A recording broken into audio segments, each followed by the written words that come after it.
Is the most mysterious story of the 2026 World Cup already unfolding in the quiet of the training grounds?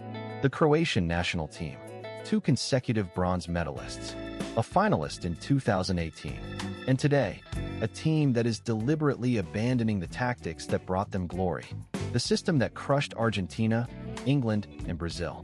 Why? The answer isn't in ambition. It's in the medical records, in the physiological reports, in the numbers the Croatian Football Federation is hiding from the public. Today we reveal Croatia's sudden turn, a tactical revolution built not on strength, but on weakness, on the recognition that legends grow old. And sometimes, to survive, you have to kill what made you great. The golden era, the success formula of 2018 to 2022. Let's travel back to July 2018. Moscow, Luzhniki Stadium, World Cup final. Croatia versus France. Score 2-4. Defeat, but pride. No one expected that a small country with a population of 4 million would reach the final. How did they do it? The answer lies in tactics. Zlatko Dalic built a machine that operated on a simple, yet brilliant principle. Central control through a triangle of midfielders. Luka Modric, the brain.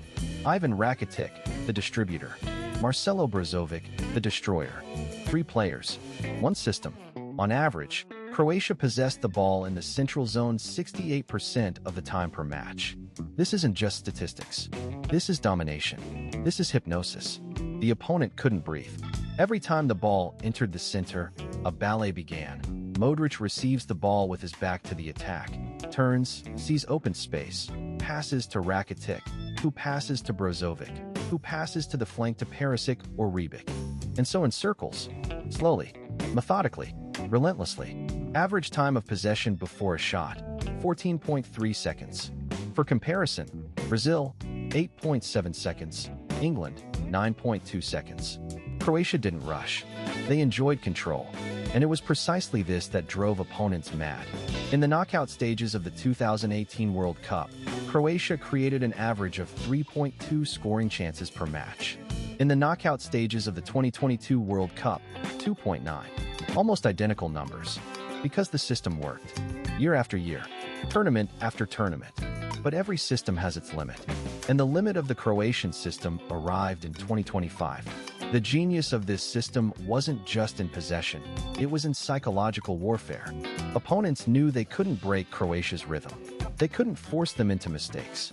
Every time Argentina, England, or Russia tried to press high, Croatia simply circulated the ball deeper, drawing the opponent out of position, then exploiting the spaces behind. This wasn't just football, it was chess at 110 kilometers per hour. Modric's vision was supernatural. He could see passes 3 moves ahead, like a grandmaster calculating variations. Rakitic provided the metronome, steady, reliable, never panicking under pressure. Brozovic was the shield, covering spaces, breaking up attacks, providing the platform for Modric to operate. This triangle wasn't just effective, it was beautiful. It represented everything Croatian football stood for: intelligence over brute force, patience over impulsiveness, collective harmony over individual brilliance. But beauty has a price, and the price of this beautiful system was physical exhaustion. Every minute of possession required intense concentration. Every pass demanded precision. Every movement required coordination. The system worked because the players were at their peak, physically, mentally, technically. Modric at 32 was still running marathons every match. Rakitic at 30 had the engine of a much younger man. Brozovic at 28 was covering every blade of grass. But time is the great equalizer. And by 2025, time had caught up with Croatia's golden generation. The anatomy of collapse. What broke by 2026? Physiology doesn't forgive illusions. The body doesn't lie. And the bodies of Croatian legends began telling the truth. The Croatian Football Federation, HNS, laboratory conducted a complete examination of key players in January 2026. The results are shocking. For players over 35 years old, sprint intensity drops by 28% after the 60th minute of a match. But the numbers for specific players speak louder. Luka Modric. In 2018 at the World Cup in Russia, he averaged 24 sprints per match. In 2025, 9. a decrease of 62.5%. Ivan Rakitic, in 2018, 18 sprints per match. In 2025, 5, a decrease of 72%. Marcelo Brozovic lost 41% of pressing intensity compared to 2018. Domagoj Vida, in 2018, 12 ball recoveries per match. In 2025, 4. Ivan Perisic, in 2018, 8 shots per match. In 2025, 2.3. This isn't just aging. This is collapse. And Dalek sees it. In every match. In every training session. When Modric, receiving the ball in the center of the field, cannot accelerate to escape pressing. When Rakitic, trying to recover the ball, is half a second late. When Brozovic, who once covered the entire central zone, now barely manages to cover his position. The old system demanded constant movement, constant pressure, constant control from players. But the bodies of 40-year-old Modric and 38-year-old Rakitic can no longer provide this. And if Dalek continues to use the old tactics, Croatia won't just lose at the 2026 World Cup. They will be destroyed, humiliated, because modern football doesn't wait for old men. The physiological data tells a brutal story. Heart rate variability, a key indicator of recovery capacity, has declined by 34% in Modric since 2018. His VO2 max, the maximum amount of oxygen his body can utilize during intense exercise, has dropped from 62 milliliters per kilogram per minute to 48 milliliters per kilogram per minute. For elite athletes, this is catastrophic. Rakitic's muscle fiber composition has shifted from 70% fast-twitch fibers, essential for explosive movements, to 45%, a natural consequence of aging, but devastating for a midfielder who relies on quick bursts of acceleration. Brozovic's injury history has caught up with him. 3 hamstring strains in the last 18 months, each requiring 3 to 4 weeks of recovery. The cumulative effect is a player who can no longer trust his body to perform at the highest level. But it's not just about individual decline, it's about collective degradation. The chemistry that made Croatia's midfield so special is breaking down. Modric and Rakitic developed an almost telepathic understanding over a decade of playing together. They could anticipate each other's movements without looking. But now, with slower reaction times and reduced mobility, that telepathy is failing. Passes that once found their target with laser precision now arrive a fraction of a second late. Movements that were once perfectly synchronized are now slightly out of phase. The beautiful machine is developing rust in its gears. And Dalek knows he can't oil the rust away. He has to rebuild the entire engine. Hidden reason number 1, the HNS medical report. But why hasn't Dalek said this publicly? Why is he hiding the truth? The answer lies in a document marked Top Secret. The HNS medical report from January 2026, leaked to the Croatian publication Sportske Novosti. Luka Modric has chronic Achilles tendinitis in his right leg. Degree of wear, 78%. Risk of rupture under load above 75%, 63%. Ivan Rakitic has degenerative changes in the cartilage of his right knee joint. Degree of wear, 71%. Risk of exacerbation under intense loads, 73%. Marcelo Brozovic has chronic tendinitis in the hip area. Degree of wear, 65%. Risk of injury, 58%. These numbers are not published. They are hidden behind beautiful photos on HNS's official accounts. But the truth is on the field. In a friendly match against Portugal in November 2025, Modric was substituted in the 58th minute. Official reason, tactical substitution. Real reason, acute pain in the Achilles tendon. In the match against Spain in February 2026, Rakitic couldn't finish the game. His knee gave out in the 63rd minute. Official version, muscle fatigue. Reality, degenerative changes don't allow him to withstand 90 minutes at a high level. Dalek knows. If he continues to use the old system with 3 holding midfielders requiring maximum physical load, key players will get injured in the first group stage matches. And Croatia will be eliminated without a fight. Therefore, he is forced to change tactics. Not because he wants to, because he must. This isn't a choice. This is survival. The medical report goes even deeper into the physiological nightmare facing Croatia's veterans. Modric's recovery time between high-intensity efforts has increased from 45 seconds in 2018 to 92 seconds in 2025. This means that after every sprint or intense duel, he needs twice as long to recover. In modern football, where transitions happen in seconds, this is fatal. Rakitic's joint lubrication has decreased by 40%, leading to increased friction and pain during rotational movements, essential for a midfielder who constantly turns and pivots. Reasovic's bone density has decreased by 8% since 2018, making him more susceptible to stress fractures and impact injuries. These aren't just statistics. They're death sentences for a playing style that demands constant physical exertion. The H&S medical team has been desperately trying to mitigate these issues through advanced recovery protocols. Cryotherapy sessions twice daily. Hyperbaric oxygen therapy to accelerate tissue repair. Platelet-rich plasma injections to stimulate healing. But these are temporary solutions. They can't reverse the aging process. The human body has limits, and Croatia's legends have reached theirs. Dalic faces an impossible choice: push his veterans beyond their physical limits and risk catastrophic injuries, or adapt his tactics to their declining capabilities and hope that tactical intelligence can compensate for physical decline. He has chosen the latter, but this choice comes with its own risks. Hidden reason number 2, the psychological barrier. But physiology is only half the problem. The other half is in the mind. A neurobiological study conducted by the Institute of Sports Psychology in Zagreb in December 2025 revealed an alarming pattern. In players over 35 years old, prefrontal cortex activity, the area responsible for decision-making in stressful situations, drops by 31% after the 70th minute of a match. What does this mean in practice? Players stop thinking. They act instinctively. They make mistakes. In a friendly match against the Netherlands in November 2025, Croatia led 2-1 until the 75th minute. Then, collapse. Modric lost the ball in the center of the field, a rare occurrence for him in 2018, but already the third time in 2025. Rakitic fouled Gakpo in a dangerous area, penalty.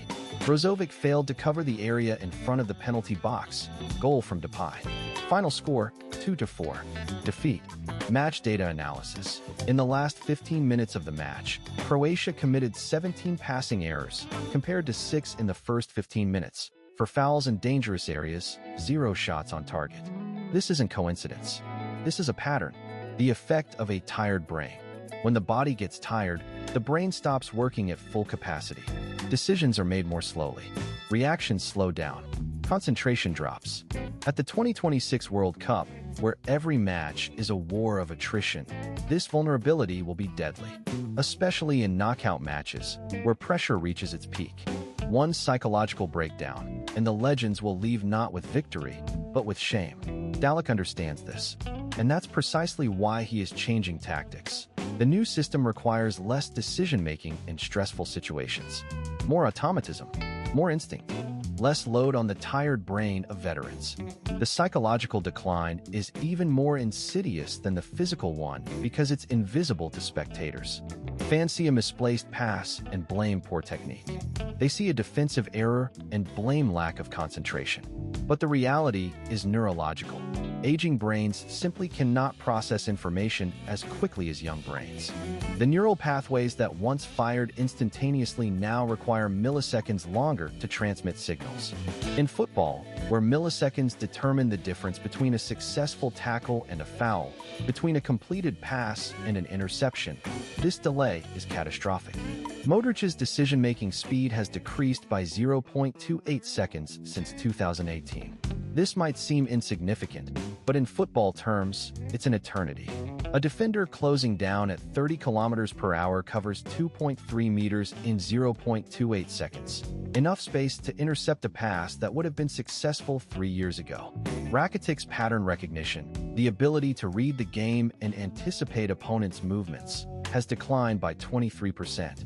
He can no longer see the spaces opening up around him with the same clarity. Brozovic's spatial awareness has deteriorated, leading to positioning errors that were once unthinkable for a player of his caliber.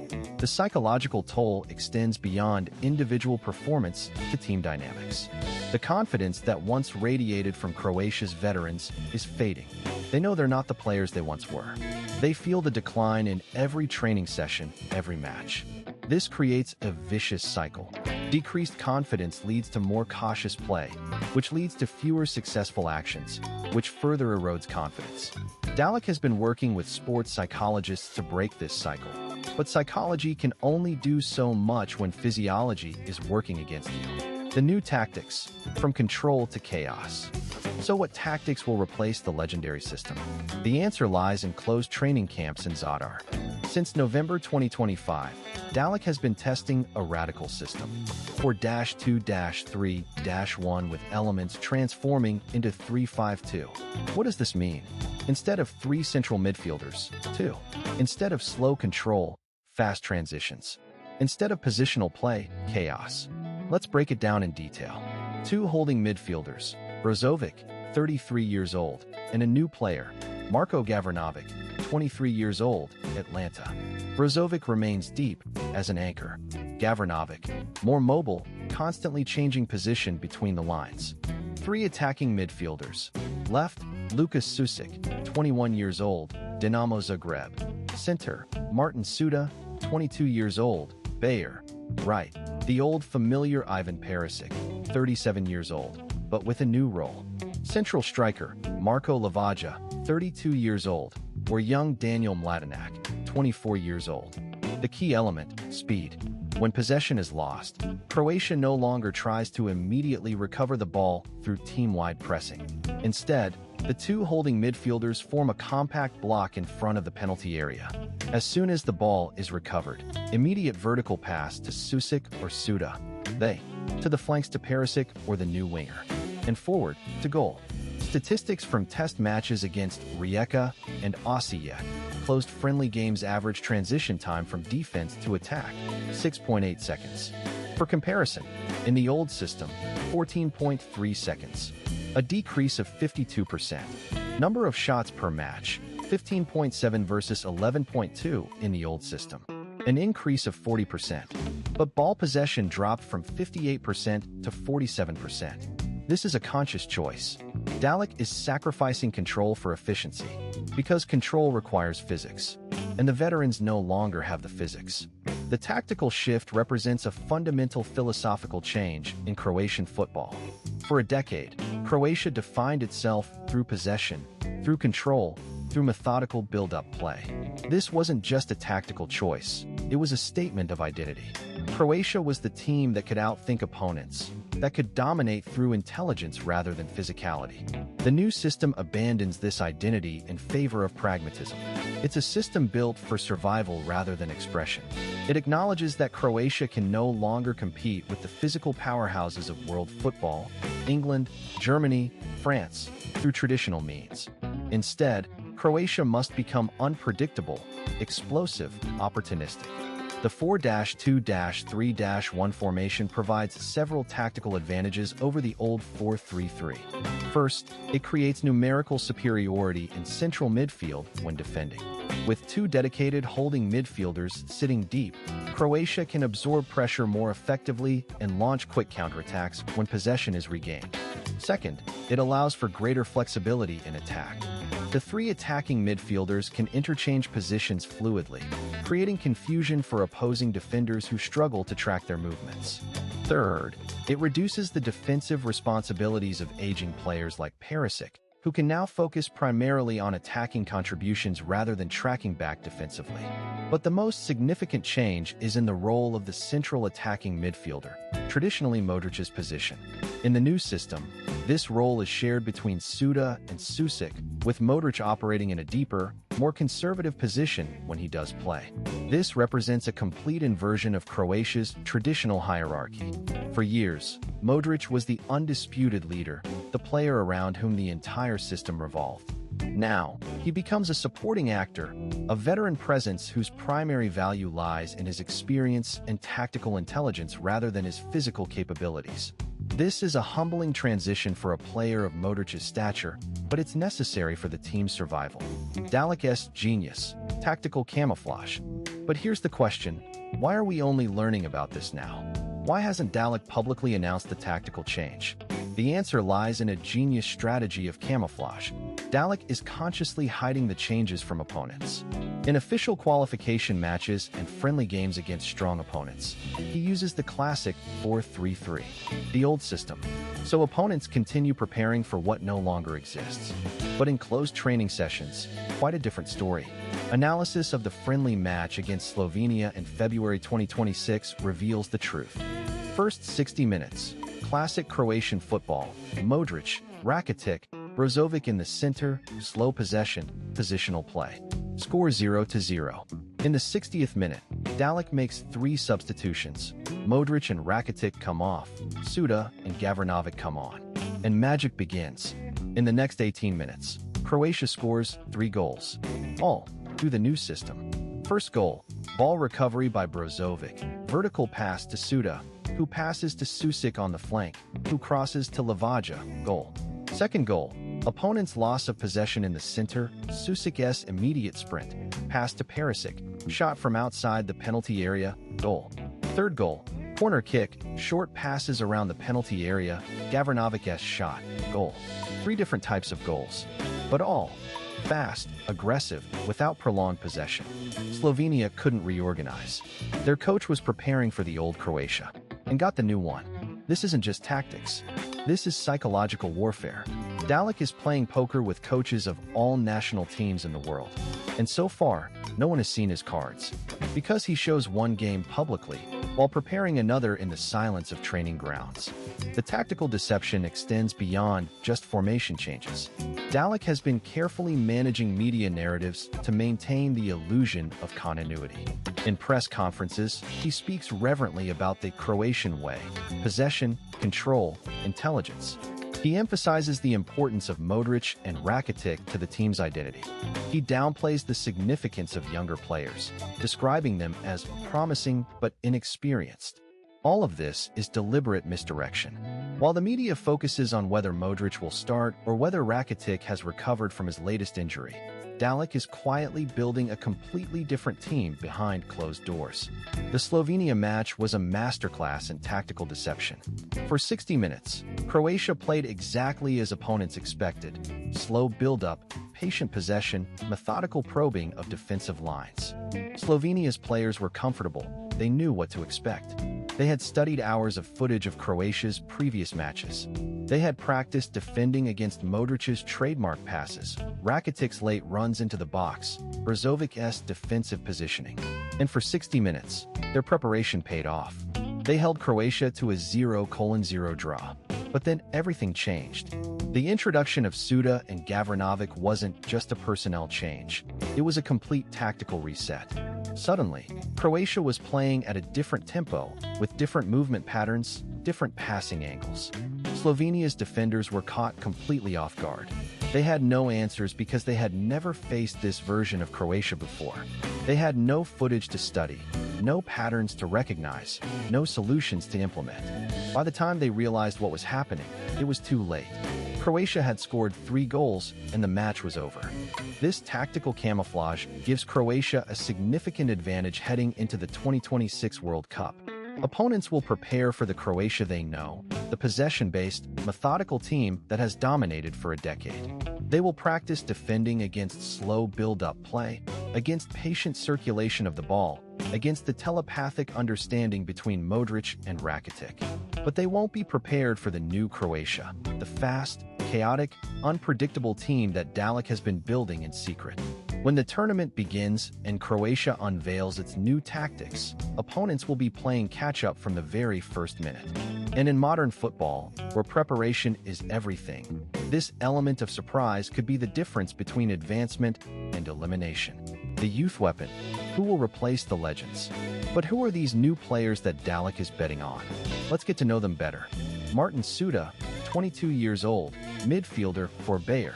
Technical, with excellent field vision, capable of delivering passes over 30-plus meters with 84% accuracy. In the 2025-26 Bundesliga season, he provided 14 assists, the second-best result in the team after Wirtz. But there's a problem. Suda has never played in major tournaments.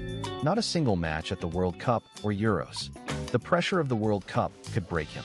Marko Gavranovic, 23 years old, defensive midfielder for Atlanta. Physically dominant, averaging 18 ball recoveries per match in Serie A, the best indicator among players under 25. But his tactical intelligence is limited. He cannot replace Modric as the team's brain. Lukas Susic, 21 years old, winger for Dinamo Zagreb. Speed is his main weapon. Averages 32.7 kilometers per hour in sprints. Faster than Kylian Mbappe in 2025, 32.1 kilometers per hour. But his technique and dribbling lag behind Perisic. Daniel Mladenovic, 24 years old, striker for Hajduk Split. 18 goals in the 2025-26 Croatian championship season. But he has no experience playing against top defenders.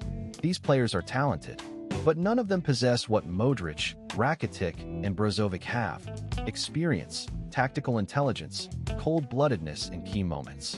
At the 2018 World Cup, Modric completed 94% of passes in stressful situations.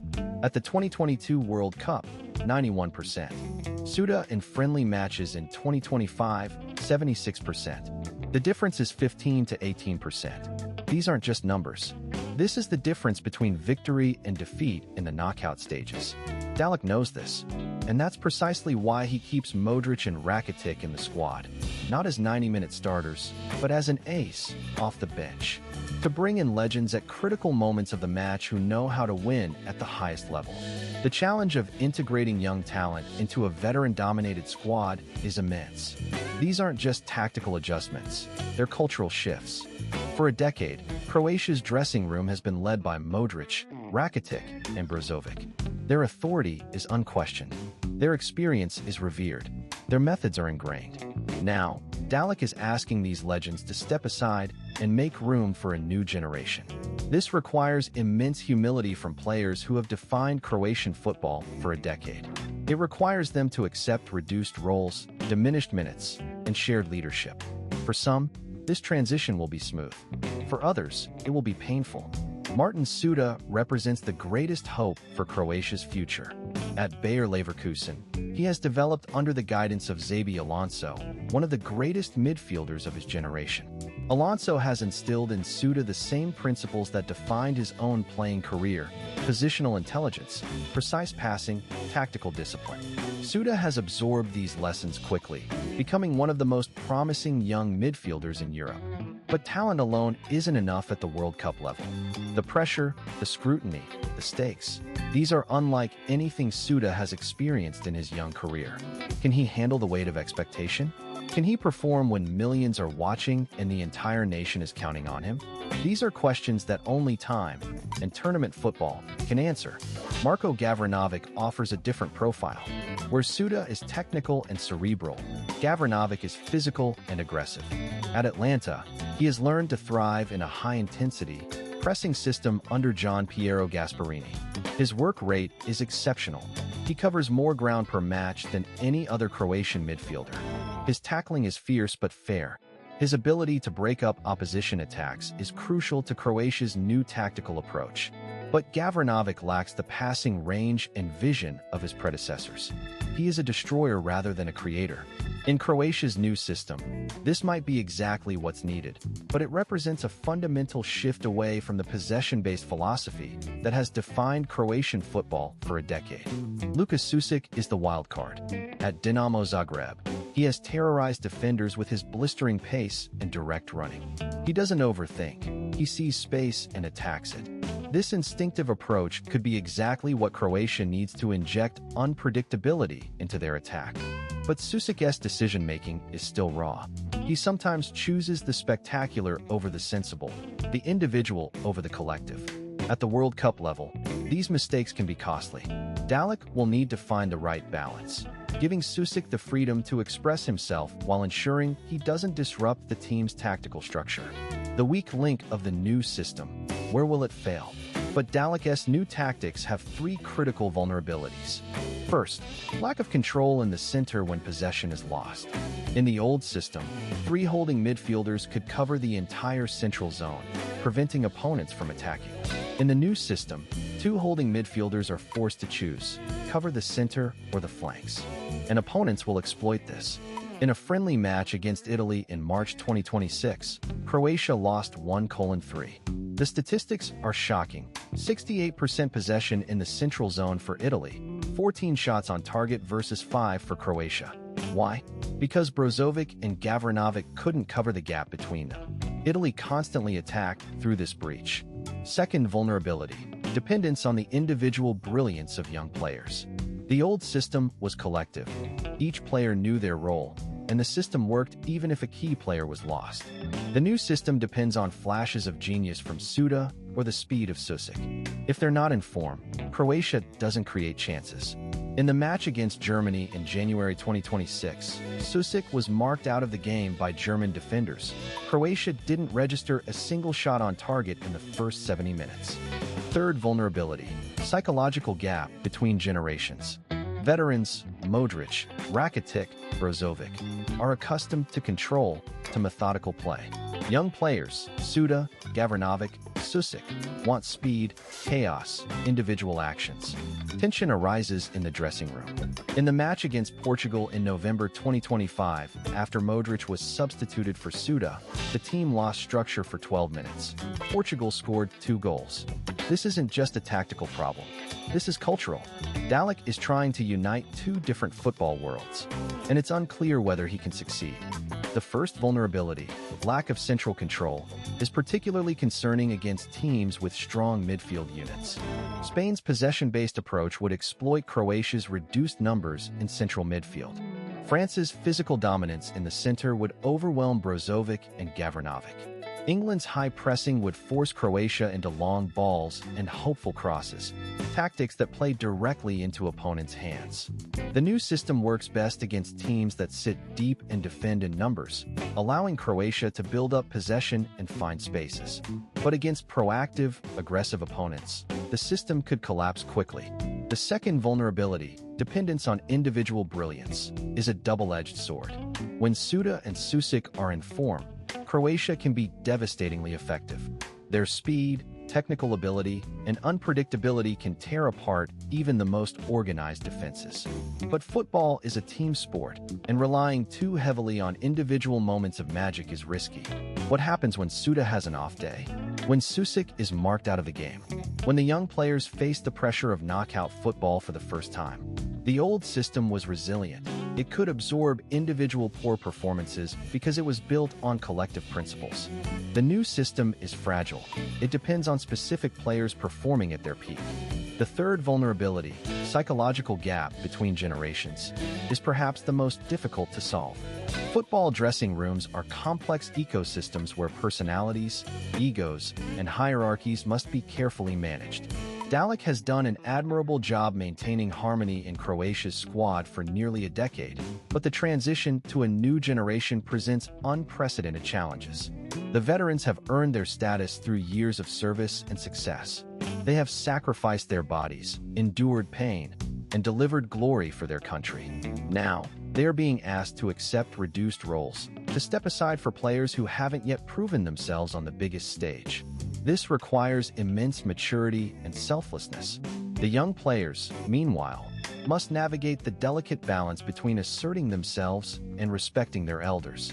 They must prove their worth without appearing arrogant, contribute without disrupting established dynamics, and lead without undermining veteran authority. It's a tightrope walk that requires exceptional emotional intelligence from all parties involved. The climate nightmare of the 2026 World Cup. Let's add a fourth layer of problems, climate-related. Croatia has chosen its base camp in Nashville, Tennessee. Average June temperature, plus 33 degrees C with 75% humidity. For comparison, average June temperature in Zagreb, plus 25 degrees C. The difference is 8 degrees. But for footballers, these aren't just numbers. This is physiological catastrophe. Research from the Institute of Sports Medicine in Zagreb, February 2026, 4 players over 35 years old. Endurance drops by 38% after the 55th minute of a match at temperatures above plus 30 degrees Celsius. Players with chronic injuries, like Modric and Rakitic, are particularly affected. At the 2022 World Cup in Qatar, Croatia defeated Brazil in the quarterfinals in extra time. But in Qatar, the temperature was plus 28 degrees Celsius. In the USA, the forecast for June-July is plus 38 degrees Celsius in cities like Dallas, Philadelphia, Miami. A difference of 10 degrees may seem small, but for the body, it's a colossal load. Heart rate increases by 25%, fluid loss by 40%, risk of heat stroke by 65%. For 40-year-old Modric and 38-year-old Rakitic, this could be deadly. Dalek understands this, and that's precisely why in the new tactics, he reduces playing time for veterans to 60 minutes. But what happens if the match goes to extra time? If penalty kicks are needed, the veterans won't survive. And then Croatia will be left with young players who lack experience in such situations. This isn't just a tactical risk. This is a matter of survival. The climate challenge presents unique physiological demands that Croatia's veterans simply cannot meet. At 40 years old, Modric's thermoregulatory system is less efficient than it was at 32. His body produces more heat during exercise, but has a reduced capacity to dissipate that heat through sweating and blood flow to the skin. This creates a dangerous feedback loop. As his core temperature rises, his cardiovascular system must work harder to cool his body, diverting blood flow away from working muscles and toward the skin. This reduces his muscular endurance and accelerates fatigue. Rakitic faces similar challenges, compounded by his knee issues. The increased inflammation caused by heat stress exacerbates his degenerative joint conditions, leading to greater pain and reduced mobility. Croatia's medical team has been working intensively to prepare the squad for these conditions. Acclimatization camps in similar climates, advanced hydration protocols with electrolyte monitoring, cooling vests and ice baths during halftime. But these measures can only do so much. The fundamental reality is that aging bodies are less resilient to extreme environmental stress. Young players like Suda and Gavranovic will have a significant advantage in these conditions. Their bodies recover faster, regulate temperature more efficiently, and maintain performance levels longer. This creates a difficult dilemma for Dalek. Does he start his veterans and risk them collapsing in the heat? Or does he trust his young players from the beginning and sacrifice the experience and tactical intelligence that only veterans can provide? The climate factor could fundamentally alter Croatia's tournament strategy. In group stage matches, where the stakes are lower and rotation is more feasible, Dalek might opt to rest his veterans entirely, giving young players valuable experience while preserving the veterans' energy for knockout rounds. But this approach carries its own risks. Group stage matches are crucial for building momentum and confidence. A poor start could eliminate Croatia before the knockout rounds even begin. Alternatively, Dalek might adopt a hybrid approach, starting veterans but substituting them early, around the 60th minute, before fatigue and heat take their toll. This would allow Croatia to benefit from veteran experience in the crucial opening phases of matches while preserving their energy for potential extra time or penalty shootouts. But this strategy requires perfect timing and flawless execution. Substitute too early, and Croatia loses control of the game. Substitute too late, and the veterans collapse from exhaustion. Scenario of catastrophe: how to destroy the new Croatia. Now let's look through the opponent's eyes. How to defeat Croatia at the 2026 World Cup. A tactical plan in 3 steps. Step 1. High pressing on the 2 holding midfielders. In the old system, 3 holding midfielders could support each other under pressure. In the new system, 2 holding midfielders are isolated. Aggressive pressing by 2 strikers on Brozovic and Gavranovic will force them to make long passes, and the ball will return to the opponent. Step 2. Blocking fast transitions through a 5-3-2 system with a compact defense. 5 defenders cover the flanks and center. 3 midfielders form a compact block in front of the penalty area. Goal: don't allow Susic and Suda to accelerate. Force Croatia to play positional football, something they can't do in the new system. Step 3. Conserve energy until the 60th minute, then introduce fresh substitutes and attack Croatia's tired defense. especially after Modric and Rakitic leave the field. Example, the Netherlands in November 2025. First 60 minutes, 1:1. After the 60th minute, 3 Dutch goals. Why? Because they waited. Waited for the veterans to tire. Waited for Dalek to make substitutions. And then they struck. At the 2026 World Cup, teams like Spain, Germany, or Brazil will play according to this scheme. And Croatia will have no answer. Because the answer requires freshness. And Croatia doesn't have freshness. The first step, high pressing on the holding midfielders, exploits Croatia's numerical disadvantage in central midfield.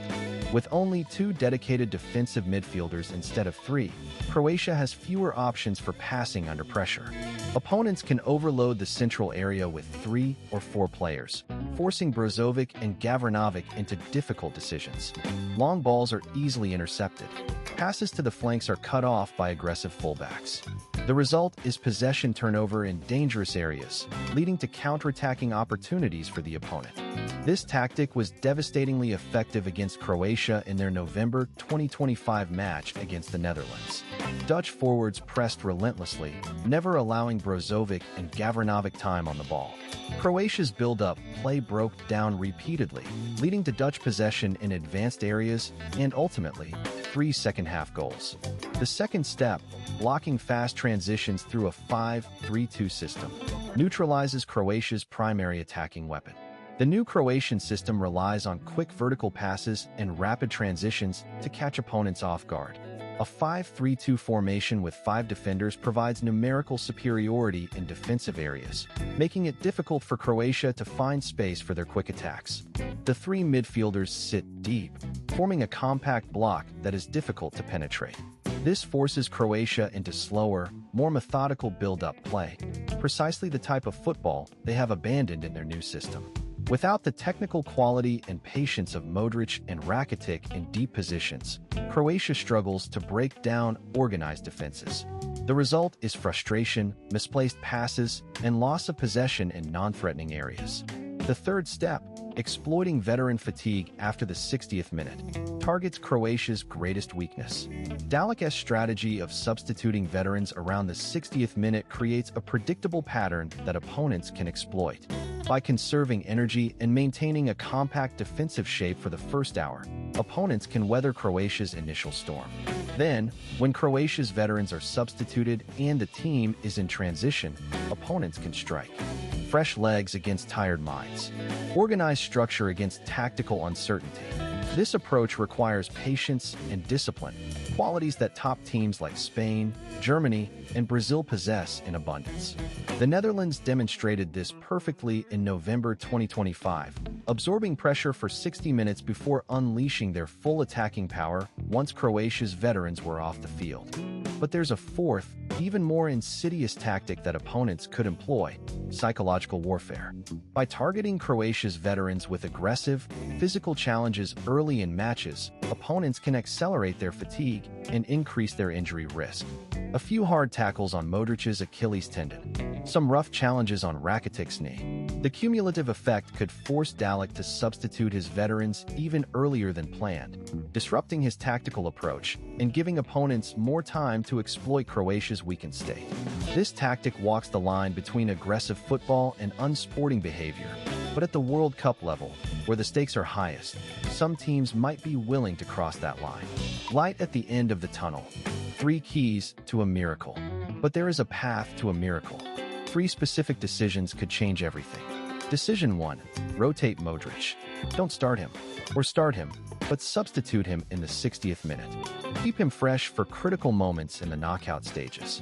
In friendly matches in 2025, when Modric came on as a substitute after the 60th minute, his passing efficiency in dangerous areas was 34% higher than when he started the match. Decision 2. Use Suda as the tactical brain in the closing stages of matches. Not as a replacement for Modric, but as a player with a different style. Suda is more aggressive, more willing to take risks. In situations where a goal is needed, his style might be more effective than Modric's methodical control. Decision 3. Psychological preparation through the legacy of legends. Dalek has already recorded video messages from Modric, Rakitic, and Brozovic for the young players. In them, Not instructions, but stories. How they won at the 2018 World Cup, how they handled pressure, how they believed in themselves. This isn't manipulation. This is passing on experience. And on emotion, you can get through hell. If all three decisions are implemented, Croatia has a chance. Small, but real. The first key, rotating Modric, requires Dalek to make difficult decisions about when and how to use his greatest asset. Starting Modric on the bench might seem unthinkable for a player of his stature, but it could be the smartest tactical move of the tournament. By bringing Modric on in the 60th minute, Dalek ensures that his veteran leader is fresh and sharp for the most critical phase of the match. Modric's experience and tactical intelligence would be invaluable in tight games where small details determine the outcome.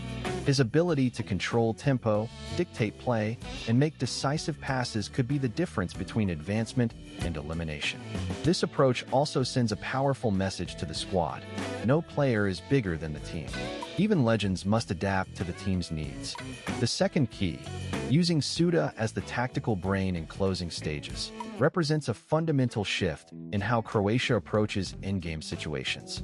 Traditionally, Croatia has relied on possession and control to see out matches. But with an aging squad and reduced physical capacity, this approach is no longer viable. Suda offers a different solution: aggressive, direct, risk-taking football that can catch opponents off guard.